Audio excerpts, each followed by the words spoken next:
ರಜೋಗುಣ ಹೇಗಿರ್ತದೆ ಹಾಗಾದರೆ? ರಜೋಗುಣದ ವ್ಯಕ್ತಿ ಚಿಂತನೆ ಹೇಗಿರ್ತದೆ ಅಂತ ಒಂದು ಪದ್ಯ ಆರಿಸ್ಕೊಳ್ಳೋಣ. ಪದ್ಯ 573, 573. ಅಲ್ಲಿ ಹಾಗೆ ಬರೋಲ್ಲ, ಸುಮ್ಮನೆ ಒಪ್ಕೊಳ್ಳಲ್ಲ. ಅದು ಯುದ್ಧ ಮಾಡೋಣ ರೀ, ಯಾಕೆ ಕಮ್ಮಿ ಇದೆ? ಕೆಟ್ಟದಲ್ಲ ರಜೋಗುಣ, ಆದರೆ ಪ್ರತಿಭಟನೆ ಇರಬೇಕು. ಹೋರಾಡ್ತೀನಿ ಅಂತ ಛಲ ಬೇಕು. ಹೋರಾಡು ಬೀಳ್ವನ್ನಂ ಒಂಟಿಯಾದೊಡೇನ್ ಧೀರ ಪಥವನೆದಕು ಸಕಲ ಸಮಯದಳು ದೂರದಲ್ಲಿ ಗೊಣಗುತ್ತ ಬಾಳುವ ಬಾಳೆಗೇನು ಬೆಲೆ ಹೋರಿ ಸತ್ವ ಮೆರೆಸು ಮಂಕುತಿಮ್ಮ. ಹೋರಾಡು, ಬಿಡಬೇಡ, ಸುಮ್ಮನೆ ಕೂತ್ಕೋಬೇಡ. ಹೋರಾಡು ಬೀಳ್ವನ್ನಂ, ನೀನು ಕೆಳಗೆ ಬೀಳೋ ತನಕನೂ ಹೋರಾಡು, ಬಿಡಬೇಡ, ಕೊನೆ ಕ್ಷಣದವರೆಗೂ ಹೋರಾಡು. ಒಬ್ಬಂಟಿಯಾದೊಡಂ, ನೀನು ಒಬ್ಬನೇ ಆಗಿದ್ದರೂ ಕೂಡ ಬಿಡಬೇಡ, ಹೋರಾಡು. ಅಭಿಮನ್ಯು ಹೋರಾಡಲಿಲ್ವೇ? ಹಾಗೆ ಒಬ್ಬನೇ ಹೋರಾಡು. ಧೀರ ಪಥವನ್ನು ಬೆದಕು ಸಕಲ ಸಮಯದಳು.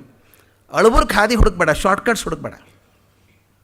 ಹುಡುಕಬೇಕಾದ ಧೀರ ಪಥ, ಒಂದೇ ರಾಜಮಾರ್ಗ ಹಿಡ್ಕೊಂಡು ಹೋಗು. ಯಾರು ಬೇಕಾದರೂ ಎದುರು ನಿಂತ್ಕೊಳ್ಳಿ, ನಿನಗೆ ಹೋರಾಡೋದ್ರ ಪರವಾಗಿಲ್ಲ. ಧೀರ ಪಥವನ್ನೇ ಬೆದಕು ಸಕಲ ಸಮಯದಳು. ಕೆಲವೊಂದು ಸಲ ನಾವೇನು ಮಾಡ್ತೀವಿ ಅಂದಾಗ ಶಾರ್ಟ್ಕಟ್ ಹುಡ್ಕೋಕೆ ಹೋಗ್ತೀವಿ, ಎಲ್ಲೋ ಬೈಪಾಸ್ ಮಾಡೋಕ್ಕೆ ಹೋಗ್ತೀವಿ, ತೊಂದರೆ ಆಗುತ್ತೆ. ಹೇಳ್ತಾರೆ ಬೇಡ, ನೇರವಾಗಿ ಹೋರಾಡು. ಧೀರ ಪಥವನ್ನೇ ಬೆದಕು ಸಕಲ ಸಮಯದಳು ದೂರದಲ್ಲಿ ಗೊಣಗುತ್ತ ಬಾಳುವ ಬಾಳಿಗೇನು ಫಲ. ಎಂಥ ಅದ್ಭುತವಾದ, ನಮಗಂತೂ ಇವತ್ತು ಭಾಳ ಪ್ರಸ್ತುತವಾದಂಥ ಮಾತು 20ನೇ ಶತಮಾನದಲ್ಲಿ. ನಾವು ಯಾವಾಗಲೂ ಮಾತಾಡೋದು ನಮ್ಮ ಡೈನಿಂಗ್ ಟೇಬಲ್ ಮೇಲೆ, ಹೊರಗಡೆ ಮಾತಾಡಲ್ಲ ನಾವು. ಏನೋ ಚರ್ಚೆ ಬರುತ್ತೆ, ಪೇಪರ್ ತೊಗೊಳ್ಳೋದು, ಅವತ್ತಿನ ಪೇಪರ್ ಹೊಸ ಒಂದು ವಿಷಯ ತರುತ್ತೆ, ದಿನ ಪೇಪರ್ ತಂದೆ ತರ್ತವೆ, ಅದ್ರ ಬಗ್ಗೆ ಚರ್ಚೆ. ಅವ್ನು ಹಂಗೆ ಮಾಡಬೇಕಾಗಿತ್ತಾ, ಇವನು ಯಾಕೆ ಹಿಂಗೆ ಮಾಡಬೇಕಾಗಿತ್ತು, ಅವ್ನು ತಪ್ಪು ಮಾಡೋದು. ಇಲ್ಲೇ ಅಡುಗೆ ಮನೆಯಲ್ಲೇ, ಡೈನಿಂಗ್ ಹಾಲಲ್ಲೇ. ಹೊರಗಡೆ ಮಾತಾಡೋದ್ರೆ ನಮಗೆ ಯಾಕೆ ಬೇಕು ರೀ, ಉಸಾಬ್ರಿ, ಸುಮ್ಮನೆ ಇರೋಣ ಬಿಡ್ರಿ, ಮಾತಾಡೋದು ಬೇಡ. ಹಿಂದ್ಕೊಂಡು ಬರೆದಿದ್ದೆ ನಾನು, ಇಂಟೆಲೆಕ್ಚುವಲ್ ಡಿಸ್ಆನೆಸ್ಟಿ ಅಂತ. ನನಗೆ ಯಾವಾಗಲೂ ಅದ್ರ ಬಗ್ಗೆ ಭಾಳ ಚಿಂತೆ ಇದೆ. ಇಂಟೆಲೆಕ್ಚುವಲ್ ಡಿಸ್ಆನೆಸ್ಟಿ, ಬುದ್ಧಿವಂತರ ಈ ಸಮಯ ಸಾಧಕತೆ ಇದೆಯಲ್ಲ, ಭಾಳ ಕಷ್ಟ ನನಗನ್ಸೋದು. ನಿಜ ಅನಿಸಿದ್ದನ್ನು ಬಾಯಿ ಬಿಟ್ಟು ಹೇಳೋದೇ ಇಲ್ಲರಿ ನಾವು. ದೇಶ ಒಡೆದು ಹಾಕ್ತಾಯಿದ್ರು, ಉದ್ದ ಆಗಲ್ಲ, 2 ಜಾತಿ ಆಧಾರದ ಮೇಲೆ. ನಮ್ಮ ಸೋಷಿಯಾಲಜಿಸ್ಟ್ ಒಬ್ಬರೂ ಮಾತಾಡಲಿಲ್ಲ. ಇಂಡಿಯಾ ನ್ಯೂಕ್ಲಿಯರ್ ಆಗಬೇಕಾ ಇಲ್ಲ, ಪರಮಾಣುವನ್ನು ಬಳಸಬೇಕಾ ಇಲ್ಲ ಅಂತ ಎಲ್ಲರೂ ಚರ್ಚೆ ಮಾಡ್ತಾಯಿದ್ರು. ನಮ್ಮ ಪರಮಾಣು ವಿಜ್ಞಾನ ಒಬ್ಬರೂ ಮಾತಾಡಲಿಲ್ಲ. ಯಾರ್ಯಾರು ರಾಜಕಾರಣದಲ್ಲಿದ್ದವ್ರೆಲ್ಲ ಮಾತಾಡಿದ್ರು, ಇವ್ರು ಮಾತಾಡಲಿಲ್ಲ. ನನಗೆ ಅನಿಸೋದು ಯಾಕೆ ಅಂದರೆ ನಮಗೆ ತುಂಬ ಹೆದರಿಕೆ. ಈ ಮಾತನ್ನು ಇನ್ನೊಮ್ಮೆ ಹೇಳಬೇಕು ನಾನು. ನಮ್ಮಲ್ಲಿ ನನಗೊಂದ್ಸಲ ಶಿಕ್ಷಣದ ಬಗ್ಗೆ ಸ್ವಲ್ಪ ಕೋಪನೂ ಬರುತ್ತೆ, ಸಾತ್ವಿಕ ಕೋಪ ಇರ್ಬೋದೇನೋ. ಯಾಕಂದರೆ ನಮ್ಮ ಶಿಕ್ಷಣ ಮನುಷ್ಯನ ಗಟ್ಟಿ ಮಾಡೋದ್ರ ಬದಲು ಅಶಕ್ತ ಮಾಡಿಬಿಟ್ಟಿದೆಯೇನೋ ಅಂತ ನನಗೆ ಹೆದರಿಕೆ ಬರುತ್ತೆ. ನಿಮ್ಮ ಮನೇಲಿ ಕೆಲಸ ಮಾಡೋಕೆ ಇರ್ತಾರಲ್ಲ, ಹೆಣ್ಮಗಳು ಯಾರಾದರೂ ಮನೆ ಕೆಲಸ ಇರ್ತಾರಲ್ಲ, ನೀವು ಆಕೆನು ಬೈದು ನಾಳೆಯಿಂದ ಬರಬೇಡ ಅಂದರೆ ಆಕೆನು ಬೇಜಾರು ಮಾಡ್ಕೋತಾಳ? ನೀವೇ ಗಾಬರಿ ಆಗಿ ಬಿಡ್ತೀನಿ ಅಂದರೆ ಆಕೆ ಬಿಡ್ತೀನಿ, ಬಿಡೋಕೆ ಕಾಪಾಡ್ಕೋಬೇಕು, ನೀವು ಬಿಡಬೇಡ ತಾಯಿ, ನಿನಗೇನು ಬೇಕಾದ್ರೆ ಕೊಡ್ತೀರಮ್ಮ ನೀನು ಅಂತ ಹೇಳಬೇಕು. ಅಂಥದ್ದು ಆಕೆಗೆ ಕೆಲಸ ಹೋಗುತ್ತೆ ಅನ್ನೋ ಭಯ ಇಲ್ಲ. ನಿಮ್ಮ ಮನೆಗೆ ಒಂಚೂರೇನೋ ಕಾರ್ಪೆಂಟ್ರಿ ಕೆಲಸ ಆಗಬೇಕು, ಅವ್ನು ಕೈ ಕಾಲು ಹಿಡ್ಕೋಬೇಕು, ಅಣ್ಣ ಬಾಪ ಭಾನುವಾರ ಬಂದು ಮಾಡಿಕೊಟ್ಟು ಹೋಗೋ ಮಾರೆ, ಮಾಡಪ್ಪ ನೀನು ಅಲ್ಲ. ಅವನಿಗೇನು ಚಿಂತೆ ಇಲ್ಲ, ಇವತ್ತಾಗಲ್ಲ ರೀ ಮುಂದಿನ ವಾರ ಅಂತಾನು.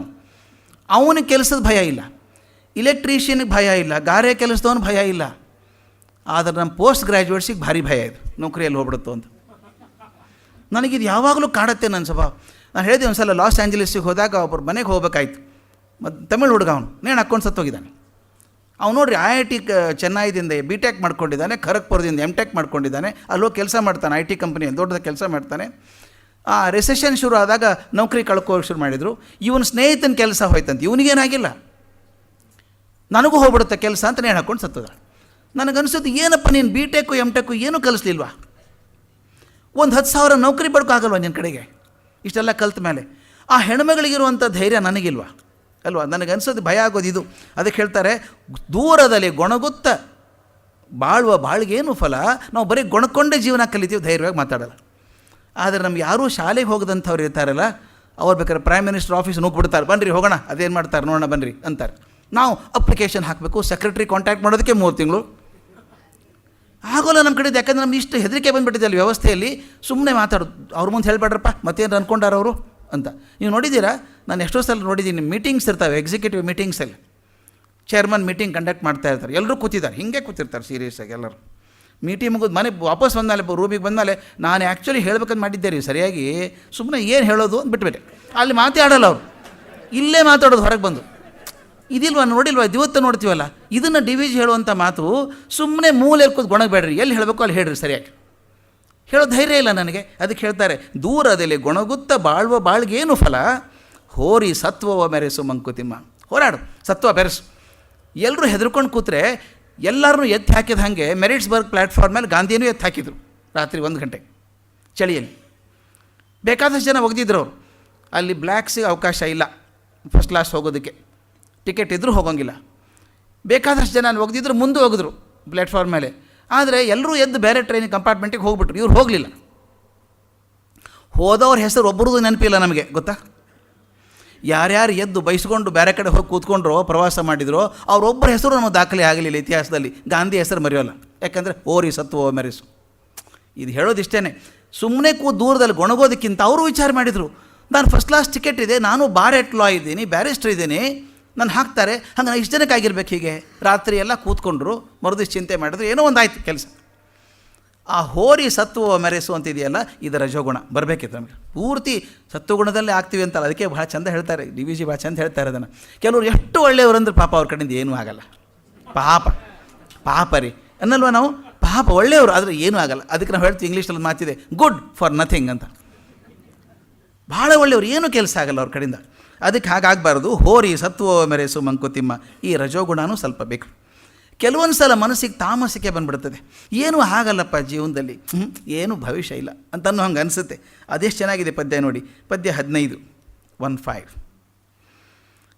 ಹಳೆಯ ಭಕ್ತಿ ಶ್ರದ್ಧೆ ಅಳಿಸಿ ಹೋಗಿವೆ ಮಾಸಿ, ಸುಳಿದಿಲ್ಲ ಆವ ಹೊಸ ದರ್ಶನದ ಹೊಳಪು, ಪಳಗಿದ್ದ ಮನೆ ಬಿದ್ದ ಕುಂಟ ಕುರುಡನ ತೆರದಿ ತಳಮಳಿಸುತ್ತಿದೆ ಲೋಕ ಮಂಕುತಿಮ್ಮ.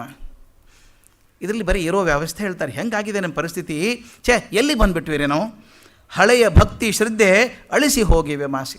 ನಾವೆಲ್ಲ ಮನೇಲಿ ಕೇಳಿದ್ವಿ, ಹಿರಿಯರೆಲ್ಲ ಮಾತಾಡ್ತಾರೆ, ನಮ್ಮ ಹುಡುಗರಿಗೆ ಮೊದಲಿನಂಗೆ ಶ್ರದ್ಧೆ ಇಲ್ಲರಿ, ಭಕ್ತಿ ಇಲ್ಲ, ಬೇಜಾರು ಮಾಡ್ಕೋತಾರೆ ಮನಸ್ಸಲ್ಲಿ. ನೋಡಿ, ಆ ಪೂಜೆ ಮಾಡಿದಾಗ ಹೊರಗೆ ಟಿ ವಿ ಹಚ್ಕೊಂಡು ಕೂತಾನೆ ಹೊರಗಡೆ, ಮಂಗಳಾರತಿ ಬಾರೋ ಅಂದರೆ ಆಮೇಲೆ ಬರ್ತೀನಿ ಅಂತಾನೆ. ಏನು ರೀ, ಶ್ರದ್ಧೆನೇ ಇಲ್ಲ ಹುಡುಗರಿಗೆ ಅಲ್ವ, ಆ ಭಕ್ತಿ ಇಲ್ಲ ಅಂತ ಡೊಣಗ್ತಾನೇ ಇರ್ತೀವಿ ನಾವು. ಹಳೆಯ ಭಕ್ತಿ ಶ್ರದ್ಧೆ ಅಳಿಸಿ ಹೋಗಿವೆ ಮಾಸಿ, ಹಳೆಯದೆಲ್ಲ ಮಾಸಿ ಹೋಗಿದೆ. ಸುಳಿದಿಲ್ಲ ಆವ ಹೊಸ ದರ್ಶನದ ಹೊಳಪು. ಅದು ಹೋದ್ರೆ ಹೋಗ್ಲಿಪ್ಪ, ಹೊಸ ದರ್ಶನ ಏನಾದರೂ ಬಂದಿದೆಯಾ ಒಳ್ಳೆಯದು ಆಗುವಂಥದ್ದು? ಅದು ಕಾಣಿಸ್ತಾ ಇಲ್ಲ. ಹಳೆಯದು ಇಲ್ಲ, ಹೊಸದು ಬಂದಿಲ್ಲ. ಅದು ಹೇಗಾಗಿದೆ ಅಂದರೆ, ಉದಾಹರಣೆ ಆಗಲೇ ಡಾಕ್ಟರ್ ರಾಮಸ್ವಾಮಿ ಸರ್ ಹೇಳಿದಂಗೆ, ಆ ಉದಾಹರಣೆಗಳು ಎಷ್ಟು ಚೆಂದ ಅಂದರೆ, ಪಳಗಿದ್ದ ಮನೆ ಬಿದ್ದ ಕುಂಟ ಕುರುಡನ ತೆರದಿ. ಕುಂಟ ಕುರುಡ ಇದ್ದಾರೆ ಮನೆಯಲ್ಲಿ. ಆ ಕುರುಡನಿಗೆ ಆ ಮನೆಯಲ್ಲಿ ಅಭ್ಯಾಸ ಆಗಿದೆ. ಎಷ್ಟೋ ಸಲ ಒಂದು ಕಡೆ ಇದ್ಬಿಟ್ರೆ ಅವ್ರು ಚೆನ್ನಾಗಿ ಅಭ್ಯಾಸ ಆಗಿಬಿಡುತ್ತೆ. ಕೈ ಮೇಲೆ ಮಾಡ್ಕೊಂಡು ಎಲ್ಲಿ ಟರ್ನ್ ಆಗಬೇಕು, ಎಲ್ಲಿ ಹೋಗಬೇಕು, ಎಲ್ಲಿ ಸ್ಟೆಪ್ಸ್ ಇದೆ ಎಲ್ಲ ಗೊತ್ತಿರುತ್ತೆ ಅವ್ರಿಗೆ. ಇದ್ದ ಮನೆ ಅಲ್ಲ, ಅಲ್ಲೇ ಇರುವಂಥ ಮನೆ. ಬೇರೆ ಕಡೆ ಹೋದರೆ ಕಷ್ಟ ಆಗುತ್ತೆ.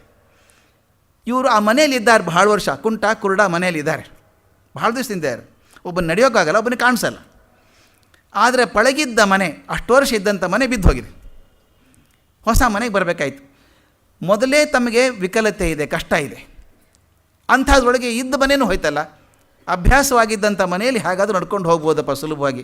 ಇದು ಅಭ್ಯಾಸವೇ ಇಲ್ಲದಂಥ ಮನೆಯಲ್ಲಿ, ಅದಕ್ಕೆ ಹೇಳ್ತಾರೆ ಪಳಗಿದ್ದ ಮನೆ ಬಿದ್ದು ಹೋಗಿದೆಯಲ್ಲ, ಮನೆ ಬಿದ್ದು ಹೋಗಿದೆಯಲ್ಲ, ಕುಂಟ ಕುರುಡನ ತೆರದಿ. ಅದು ಅಭ್ಯಾಸ ಇಲ್ಲ ನನಗೆ. ಹೊಸ ಮನೆ ಹೇಗೆ ಹೋಗಬೇಕು ಅಂತ ಗೊತ್ತಿಲ್ಲ, ನನಗಿರುವಂಥ ಶಕ್ತಿನೂ ಇಲ್ಲ. ಹೀಗಾದಾಗ ತಳಮಳಿಸುತ್ತಿದೆ ಲೋಕ ಮಂಕುತಿಮ್ಮ.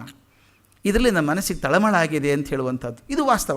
ಎಷ್ಟೋ ಸಲ ನಮಗೂ ಅನಿಸುತ್ತೆ, ಏನು ಭವಿಷ್ಯ ಇಲ್ಲ ಅನಿಸುತ್ತೆ ರೀ, ಈ ಭ್ರಷ್ಟಾಚಾರ ಅದು ನೋಡಿದ್ರೆ ಭವಿಷ್ಯ ಇಲ್ಲ ಅಂತ ಅನಿಸುತ್ತೆ. ಆ ಕ್ಷಣ ಇದೆಯಲ್ಲ, ಅದು ತಾಮಸದ ಕ್ಷಣ. ಆದರೆ ಮರು ಕ್ಷಣಕ್ಕೆ ಕೊಡ್ಕೊಂಡು ಹೇಳ್ಬೇಕು ನಾವು, ಹೌದು ಹಾಗಿದೆ ಸುಮ್ಮನೆ ಕೊಡೋಕ್ಕಾಗತ್ತೇನು ರೀ, ನಾವೇನಾದ್ರು ಮಾಡಬೇಕಲ್ಲ ಅಂತಂದಾಗ ಅದು ಮತ್ತೆ ಬೇರೆ ಗುಣ ಬರುವಂಥದ್ದು. ಈ 3 ಗುಣಗಳು ನಮ್ಮನ್ನು ಇದ್ದಾವೆ ಅಂತ ಹೇಳ್ತಾರೆ. ಈ ಅಧ್ಯಾಯದಲ್ಲಿ ಕೃಷ್ಣ ಭಾಳ ಚೆನ್ನಾಗಿ ಅರ್ಜುನನಿಗೆ ಹೇಳೋದಂದರೆ, ಹೌದಪ್ಪ 3 ಗುಣ ಇದ್ದಾವೆ, ನಿನಗೆ ಗೊತ್ತು, ಅದರ ಲಕ್ಷಣವೂ ಹೇಳಿದ್ದೀನಿ, ಯಾವುದರ ಮೂಲ ಲಕ್ಷಣ ಏನು, ಅದರ ಕೊನೆ ಫಲ ಏನು ಅಂತ ಹೇಳಿದ್ದೀನಿ. ನೀವೇನು ಮಾಡಬೇಕಾಗಾದ್ರೆ ಈಗ ನಿಧಾನಕ್ಕೆ ಯಾವುದು ಒಳ್ಳೆಯದು ಅನಿಸುತ್ತೋ ಅದರ ಗುಣವನ್ನು ಹೆಚ್ಚಿಗೆ ಮಾಡ್ತಾ ಹೋಗು. ಮನಸ್ಸಿಟ್ಟು ಯಾವುದು ಒಳ್ಳೆಯದಲ್ವೋ ಅದನ್ನು ಕಮ್ಮಿ ಮಾಡ್ತಾ ಬಾ.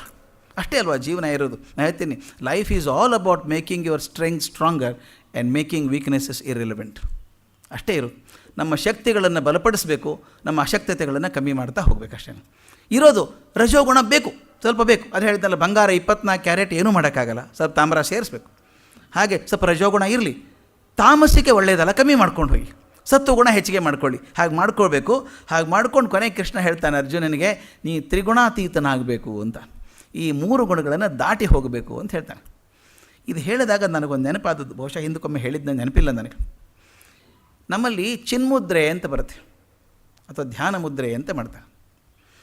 ಈ ಧ್ಯಾನ ಮುದ್ರೆ ಬಗ್ಗೆ ಒಂದು ಭಾಳ ಚೆನ್ನಾಗಿರೋ ವ್ಯಾಖ್ಯಾನ ಇದೆ, ನನಗೆ ತುಂಬ ಇಷ್ಟವಾದಂಥದ್ದು.